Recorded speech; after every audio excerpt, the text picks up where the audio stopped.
Hola, soy Jesús Robledo, soy parte del equipo de IAPM y hoy vamos a leer la Biblia sencilla. Vamos a leer el capítulo 5 de la carta de Primera de Corintios. Es ya de dominio público que hay entre vosotros un caso de inmoralidad sexual, que ni siquiera entre los paganos se tolera. A saber, que uno de vosotros tiene por mujer a la esposa de su padre. ¿Y de esto os sentís orgullosos? ¿No deberíais más bien haber lamentado lo sucedido y haber expulsado de entre vosotros al que hizo tal cosa? No se trataba de chismes. Ya hemos visto que desde los primeros capítulos de la carta de Corintios el apóstol Pablo va corrigiendo situaciones urgentes que están sucediendo y las está corrigiendo. Pues en este caso no se trataba de un chisme, no se trataba de un rumor, de algo que pudiese suceder o no, sino que era una realidad. Lo sabía toda la ciudad. Ya todo el mundo sabía lo que estaba sucediendo y entonces él trata de ponerle remedio. Y era un caso grave de inmoralidad. Una persona estaba teniendo relaciones sexuales con la madre con la esposa de su padre. El problema es que su padre seguía vivo, no es que fuese una mujer ya viuda, sino no. Había algo que ni siquiera entre los que no son creyentes sucedía. Y era algo a tratar. Y ahora vamos a ver cómo lo trata la palabra de Dios.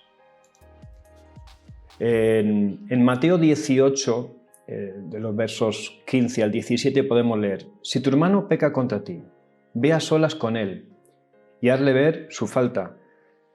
Si te hace caso, has ganado a tu hermano, pero si no es así, lleva contigo a uno o dos más para que todo asunto se resuelva mediante el testimonio de 2 o 3 testigos. Si se niega a hacerles casos, díselo a la iglesia. Y si incluso a la iglesia no hace caso, trátalo como si fuera un incrédulo o un renegado. Esto lo enseñó el Señor Jesús. El apóstol Pablo lo hace de una forma casi idéntica, excepto que se saltan los 2 primeros pasos porque ya era de dominio público. Cuando alguien trata con una persona un problema personal, un error, un pecado, lo mejor siempre es ir a esa persona directamente. Que nadie más lo sepa para que pueda de alguna manera arrepentirse y pueda subsanar todo lo sucedido. Y como dice la palabra de Dios, si conseguimos eso, hemos ganado un hermano. En el caso del apóstol Pablo no lo podía hacer en secreto porque ya no era secreto, era de dominio público, con lo cual él va directamente al último paso, a decirle: mira, esto hay que corregirlo y si no se corrige, pues habrá que tomar medidas. El apóstol Pablo dice que aunque no está presente, él no está ahí en medio de ellos, no puede hacerlo físicamente, él determina ya lo que hay que hacer. Entregad a este hombre a Satanás. Ahora lo veremos. En el verso 3. Yo por mi parte, aunque no estoy físicamente entre vosotros, sí estoy presente en espíritu, y ya he juzgado, como si estuviera presente al que cometió ese pecado.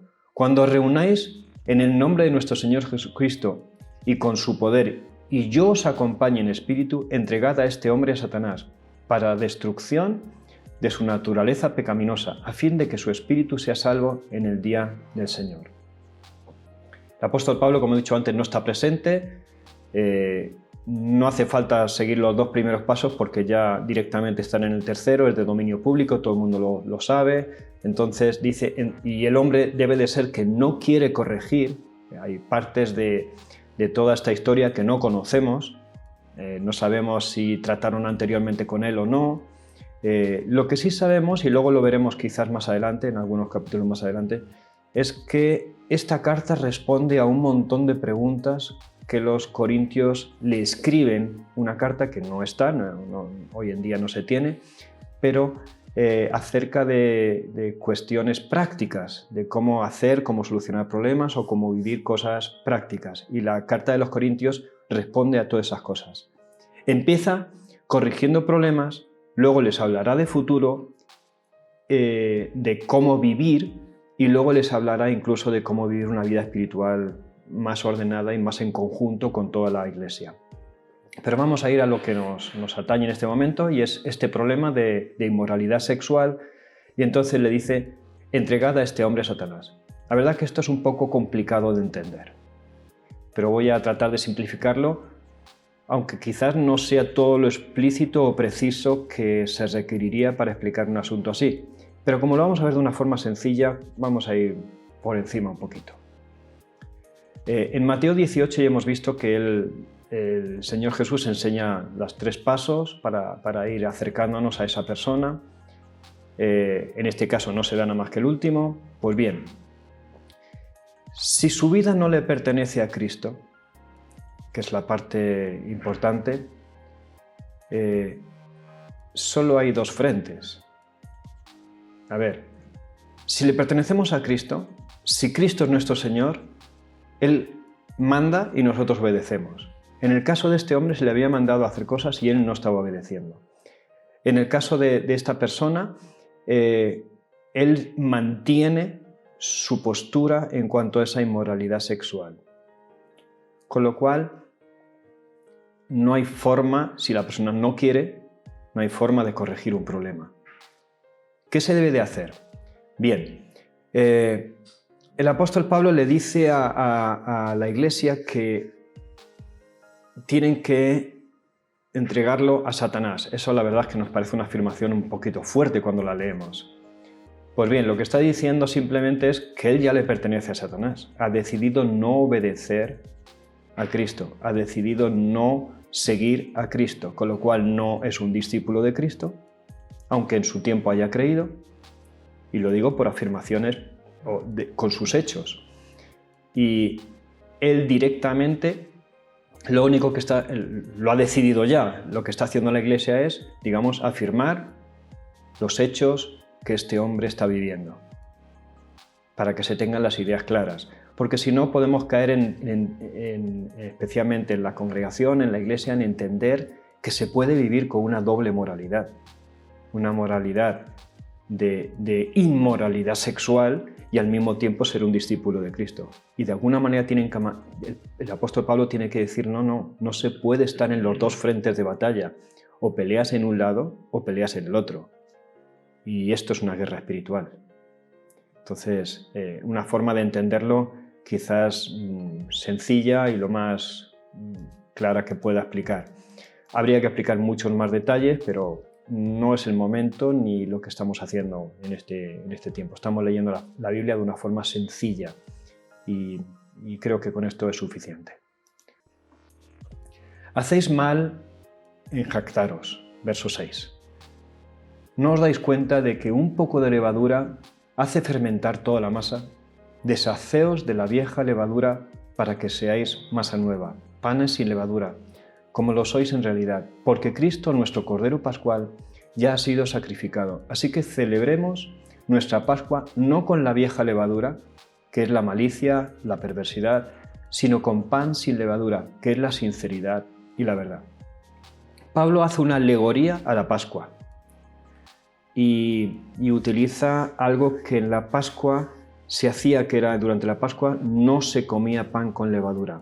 Todo esto viene de atrás, de cuando el Éxodo, que tuvieron que salir de Egipto y la masa no había fermentado. En esa época no se utilizaban fermentos químicos, era como se suele volver hoy en día a la masa madre, fermentos que duran más de 24 horas y que van fermentando de forma natural la masa. Pues lo que hacía referencia a eso, y el apóstol les está diciendo: mira, nuestra Pascua, en la que el Cordero, Cristo, murió por nosotros, se tenían en cuenta en esa época muchos detalles, incluido el del pan no fermentado, un pan sin levadura. Y él les dice: hagamos lo mismo, sirva esto como enseñanza o como alegoría. No dejemos que la levadura, que un poquito de levadura, un detalle, cualquier cosa, al final va a infectar o contagiar o fermentar toda la masa. Con lo cual siempre va a ser mejor retirar esa parte fermentada, esa parte de leudada, y trabajar solo con la masa nueva, una masa limpia, que no esté fermentada. Eso es lo que le está diciendo. Por eso, digamos que justifica el apartar a este hombre de la congregación para que no fermente, no contagie ese estilo de pensamiento de inmoralidad sexual. Debemos de recordar que las relaciones es donde se da el discipulado. Un discipulado sin relaciones no se da.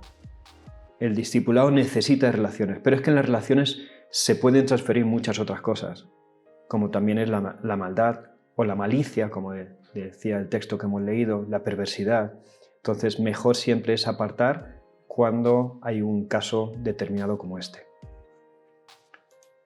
En el verso 9, por carta ya os he dicho que no os relacionéis con personas inmorales.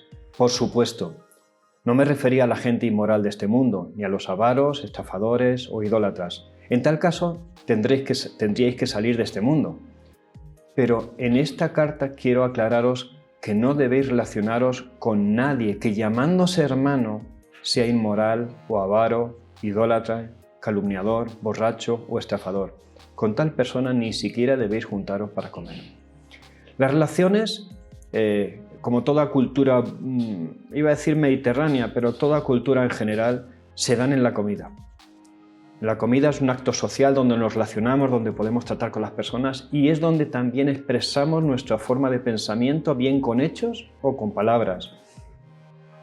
Y también nos entran los pensamientos de otras personas. Con lo cual está diciendo, si esa persona tiene esa cultura de inmoralidad, si os juntáis con él, al final os vais a contagiar de lo que está diciendo. Os va a leudar. Con lo cual, no os juntéis con él. Cosa diferente es tratar con la gente secular, de la calle, gente que no conoce a Dios, porque no os vais a dejar influenciar por ellos porque no están discipulando a nadie. Simplemente se están relacionando. Entonces hay que diferenciar mucho entre separarnos de la gente que no conoce a Dios y separarnos de la gente que sí se llaman hermanos, pero viven de una forma inmoral. Hay un matiz muy interesante ahí que deberíamos de contemplar. No se trata de salir del mundo, vivimos en el mundo, aunque no pertenezcamos al mundo. Pero es nuestro lugar de vivencia y no podemos vivir aislados, tenemos que relacionarnos con todo el mundo, si no, ¿a quién predicaríamos la palabra de Dios? Sigamos un poquito adelante. Dice en el verso 12, ¿acaso me toca a mí juzgar a los de afuera? ¿No sois vosotros los que debéis juzgar a los de adentro? Dios juzgará a los de afuera. Expulsad al malvado de entre vosotros. Esta es una buena enseñanza para nosotros. No debemos de juzgar a los que todavía no han creído. No debemos de juzgar por rechazar a Dios si no siquiera se le ha dado la oportunidad de aceptarlo. No han tenido un encuentro con Dios, no han tenido la oportunidad de decir que sí o decir que no. No juzguemos eso. Cada persona tiene su tiempo, su momento, su encuentro con Dios y es Dios el que juzga eso. Sino debemos de creer que Dios juzgará en un futuro, cuando ya no haya más oportunidades, entonces sí habrá juicio, pero ahora mismo todavía no. No se refiere a eso el apóstol, sino dice simplemente al que sí debemos de juzgar, o debemos de juzgar es a veces separar. Por eso está hablando todo el tiempo de separarse de él, marcar un límite y a este tipo de personas sí, separaros de ellos porque al final los va a contagiar de una mentalidad corrompida, una mentalidad leudada. Bien, este capítulo es muy directo, muy claro, muy sencillo, quizás con algunas afirmaciones que nos han llamado la atención, pero si tienes alguna pregunta ya sabes que estamos leyendo la Biblia sencilla, de una forma clara, una forma que nos sirva para aplicarlo a nuestra vida. Y me gustaría, si tienes alguna pregunta, alguna cuestión o algo que te esté preocupando, pues que te pongas en contacto con nosotros por los medios que te estamos indicando en pantalla. Y la próxima ocasión, pues seguiremos leyendo la Biblia sencilla. Adiós.